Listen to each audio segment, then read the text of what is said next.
आजकल आप 400 पार की बात बीजेपी के किसी नेता से करिएगा और उसके फेस एक्सप्रेशन और बॉडी लैंग्वेज चेक करिएगा, कॉन्फिडेंस लूज हो चुका है। मीट कंपनियों से सीधा पैसा उठाया, पाकिस्तान की कंपनियों से सीधा पैसा उठाया, तो यहाँ तो किसी भी एजेंसी को ट्रेल ढूंढने की जरूरत ही नहीं। लेकिन चूंकि एजेंसीज कठपुतली हैं बीजेपी की, इसलिए वो कुछ नहीं कर रही हैं।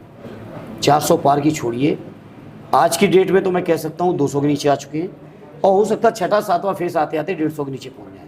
जब से मैं आया हूँ तो लगातार आजमगढ़ की मीडिया में ये सवाल है, पिछले चुनाव में आप हारे या कमी रह गई या क्यों हारे, और इन तमाम सवालों का एक सीधा सा बहुत छोटा सा जवाब है। जिस तरह से प्रधानमंत्री ने भ्रष्टाचार पे हमला किया था, लोगों ने उनकी बात पे यकीन किया था, लेकिन प्रधानमंत्री जी या ईडी या सीबीआई या बीजेपी के प्रवक्ता कहते हैं कि मनी ट्रेल ढूंढ रहे हैं विपक्षी नेताओं की।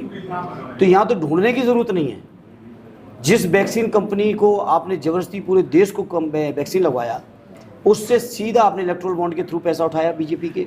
आपके डॉलर की कीमत गिर गई है रुपए के मुकाबले पे। जब मनमोहन सिंह जी प्रधानमंत्री थे तो 60 रुपये का था $1 के अगेंस्ट, और आज 84 पे पहुंच गया। लगातार अपना रुपए की वैल्यू गिर रही है। नेताजी का आप पर विशेष स्नेह रहा है, तो इस चुनाव में उनकी कमी को कैसा महसूस कर रहे हैं? जहाँ तक नेताजी कमी है तो वो तो लाइफ टाइम खलेगी, लेकिन उनके आशीर्वाद से आजमगढ़ के लोगों का व्यापक आशीर्वाद मिल रहा है। बहुत से लोग नेताजी के साथ ही मिलते हैं, आज भी मिलते हैं, गांव-गांव मिलते हैं और सब समर्थन देंगे। मैं देख रही हूँ नेताजी के नाम लेते ही आपकी आंखों में आंसू। आशीर्वाद। नमस्कार, मैं प्रतिभा इस वक्त आजमगढ़ में हूँ और हमारे साथ हैं पीडीएस से लोकसभा प्रत्याशी धर्मेंद्र यादव जी। स्वागत है धर्मेंद्र जी आपका। जी धन्यवाद प्रतिभा जी। पिछले चुनाव में कुछ कमियाँ रह गई थी, इस बार मुकाबला कैसा है? बहुत शानदार। और जब से मैं आया हूँ तो लगातार आजमगढ़ की मीडिया में ये सवाल है, पिछले चुनाव में आप हारे या कमी रह गई या क्यों हारे, और इन तमाम सवालों का एक सीधा सा बहुत छोटा सा जवाब है कि वो एक एक्सीडेंटल हार थी। और उस हार से हम लोग हारे ज़रूर, इस बात से इनकार नहीं है, लेकिन कभी मनोबल नहीं गिरा। पार्टी के अंदर ऐसी कोई कमजोरी नहीं जिसकी वजह से कोई बड़ी हार हुई हो। बहुत मामूली हार थी, कुछ बेईमानी, कुछ प्रशासन, कुछ और भी कारण थे। आज सारे कारणों का निराकरण होते हुए आजमगढ़ का पूरा जनमानस आदरणीय अखिलेश यादव जी के हाथों को मजबूत करने के लिए, इंडिया गठबंधन को मजबूत करने के लिए एकजुट है।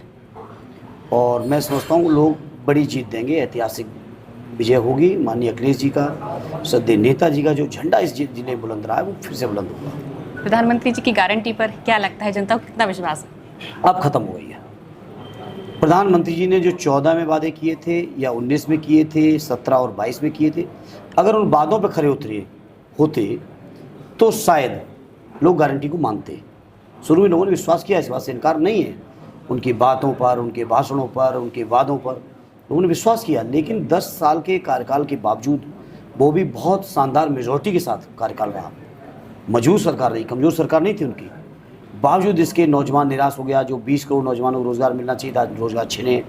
किसानों की जहाँ आमदनी बढ़नी चाहिए थी, आमदनी बढ़ने की बात छोड़िए, लगभग 800-900 किसानों की डेथ हुई है आंदोलन करते करते। इसी तरह से महंगाई इतनी बढ़ गई है, बेरोज़गारी बढ़ी है, महंगाई बढ़ी है। आपके डॉलर की कीमत गिर गई है रुपए के मुकाबले पे। जब मनमोहन सिंह जी प्रधानमंत्री थे तो 60 रुपये का था $1 के अगेंस्ट, और आज 84 पे पहुंच गया। लगातार अपना रुपए की वैल्यू गिर रही है। जिस तरह से प्रधानमंत्री ने भ्रष्टाचार पे हमला किया था, लोगों ने उनकी बात पे यकीन किया था, लेकिन प्रधानमंत्री जी या ईडी या सीबीआई या बीजेपी के प्रवक्ता कहते हैं कि मनी ट्रेल ढूंढ रहे हैं विपक्षी नेताओं की। तो यहाँ तो ढूंढने की ज़रूरत नहीं है। जिस वैक्सीन कंपनी को आपने ज़बरदस्ती पूरे देश को वैक्सीन लगवाया, उससे सीधा आपने इलेक्ट्रोल बॉन्ड के थ्रू पैसा उठाया बीजेपी के। मीट कंपनियों से सीधा पैसा उठाया, पाकिस्तान की कंपनियों से सीधा पैसा उठाया। तो यहाँ तो किसी भी एजेंसी को ट्रेल ढूंढने की ज़रूरत ही नहीं। लेकिन चूंकि एजेंसीज कठपुतली हैं बीजेपी की, इसलिए वो कुछ नहीं कर रही हैं। इसलिए आज देश के अंदर से प्रधानमंत्री जी का वो जो ईमानदारी का चेहरा था, भ्रष्टाचार के विरोध में जो लड़ाई का चेहरा बनाया था उन्होंने, वो ख़त्म हो चुका है। आजमगढ़ की जनता ने पहली बार बीजेपी को मौका दिया था, तो बीजेपी सरकार में आजमगढ़ में क्या विकास के काम हुए और क्या क्या कमियां रह गई? एक ही उपलब्धि मैं कहूँगा, माननीय प्रधानमंत्री जी आए थे, जहाँ तक मुझे याद आ रहा शायद मार्च के महीने में, एक कमरे का उद्घाटन करके गए थे एयरपोर्ट पे, एक कंट्रोल रूम का।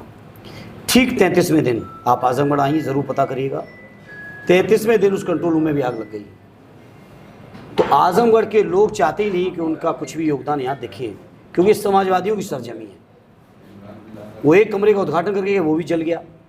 तो बताओ क्या उपलब्धि बताएं उनकी। यहाँ बुनकरों की कुछ समस्याएं हैं, रोजगार क्या लगता है उनके रोजगार पर क्या फर्क पड़ा है? बुनकरों की समस्याओं के लिए समाजवादियों ने दोनों ही सरकारों में, चाहे नेताजी की सरकार रही हो चाहे राष्ट्रीय अध्यक्ष जी की सरकार रही हो, दोनों ही सरकारों में लगातार बुनकरों के लिए काम हुआ। उनको एक बिजली के बिल में जो फ्लैट सुविधा चाहिए थी 75 रुपये महीने की, वो सब देने की काम किया। लेकिन वर्तमान सरकार ने सारी चीज़ें ख़त्म कर दी हैं और बुनकर आज बहुत बर्बादी के कगार पे है। अब ऊपर वाला चाहेगा, सरकार बनेगी तो हम लोग उसकी समस्याओं का भी समाधान करेंगे। आजमगढ़ में क्या लगता है, क्या क्या कमियां हैं, क्या क्या विकास होने चाहिए जिनको अब आप पूरा करना चाहेंगे? देखिए, बहुत सारा विकास हुआ है और जो भी विकास हुआ है समाजवादियों ने किया। मंडल बना, मेडिकल कॉलेज बना, शुगर मिल बनी, एयरपोर्ट बना, आपके तमाम बिजली, शिक्षा से लेके हर इंफ्रास्ट्रक्चर के मामले में हुए। अभी कुछ और विकास तो एक सतत प्रक्रिया है, ऐसा नहीं कि इतना विकास होने के बाद विकास की ज़रूरत नहीं है, फिर कुछ और बनाएंगे। ये तो इमारत है, मंजिल दर मंजिल बनती चली जाएगी। तो जहाँ से विकास रुका है, जब कभी मौका मिलेगा समाजवादियों को, वहाँ से विकास फिर शुरू करेंगे। बीजेपी 400 पार की बात कर रही है, पीडीए की क्या लग रहा है, क्या अब आजकल आप 400 पार की बात बीजेपी के किसी नेता से करिएगा और उसके फेस एक्सप्रेशन और बॉडी लैंग्वेज चेक करिएगा, कॉन्फिडेंस लूज हो चुका है।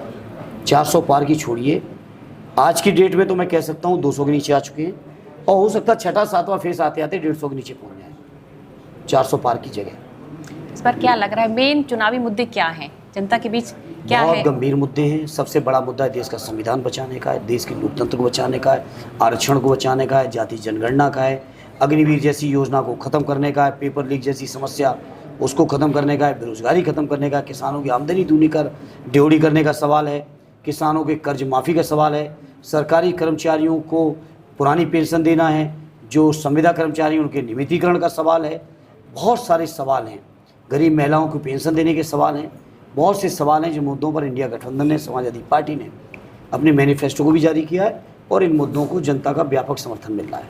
नेताजी का आप पर विशेष स्नेह रहा है, तो इस चुनाव में उनकी कमी को कैसा महसूस कर रहे हैं? जहाँ तक नेताजी की कमी है तो वो तो लाइफ टाइम खलेगी, लेकिन उनके आशीर्वाद से आजमगढ़ के लोगों का व्यापक आशीर्वाद मिल रहा है। बहुत से लोग नेताजी के साथ ही मिलते हैं, आज भी मिलते हैं, गाँव मिलते हैं और सब समर्थन देंगे। आजमगढ़ की जनता से क्या अपील करते हैं, क्या मांग है आप? मैं यही अपील करूंगा, जो समाजवादियों की थाती ये सरजमी रही है, उस सरजमी पर पार्टी ने मुझे मौका दिया है और मैं उस परंपरा को निभाने में कोई कसर नहीं करूँगा। आज भी मैं देख रही हूँ नेताजी के नाम लेते ही आपकी आंखों में आंसू आंसू आ रहे हैं। से बातचीत करने के लिए बहुत बहुत धन्यवाद।